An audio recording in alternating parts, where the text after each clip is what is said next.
Si tu ne sais pas comment dessiner des yeux et que tu te demandes comment faire, je vais t'expliquer comment je dessine des yeux et quelles sont les formes simplifiées. Si tu regardes la vidéo jusqu'au bout, tu auras tous les outils en main pour comprendre et réaliser des yeux dans tous les angles. Et je vais commencer par t'expliquer son anatomie. Un œil, ce n'est pas juste un cercle et un pont au milieu. La pupille au centre de l'œil, autour on retrouve la paupière inférieure et la paupière supérieure, qui sont essentielles pour donner du relief à l'œil. Ensuite, l'iris, qui est la partie la plus esthétique et expressif. On a aussi le reliquat de la paupière, qui est un excellent indicateur de l'orientation de l'œil. Et pour finir, les cils, qui ajoutent beaucoup de caractère et de style. Et grâce à ces éléments, on peut construire un œil à la fois réaliste, lisible et facile à dessiner. La plupart des erreurs que les gens font quand ils dessinent l'œil, c'est qu'ils ne comprennent pas forcément que l'œil est une sphère. Et la partie de l'iris et la pupille sont en fait creuses.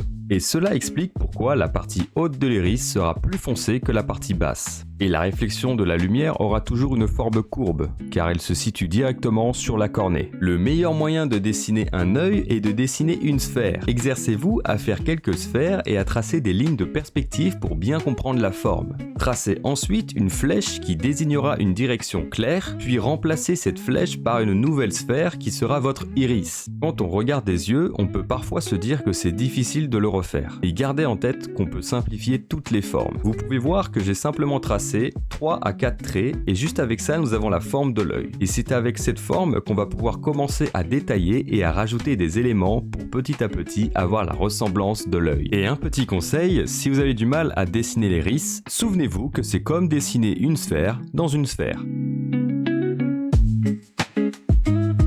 Maintenant que vous avez quelques outils en main, je vous propose de prendre quelques références et de pratiquer ce qu'on a observé. Ne vous mettez pas en difficulté tout de suite. Prenez une référence simple et compréhensible. Une référence vue de face sera bien plus facile à dessiner qu'une référence dans un angle bien différent.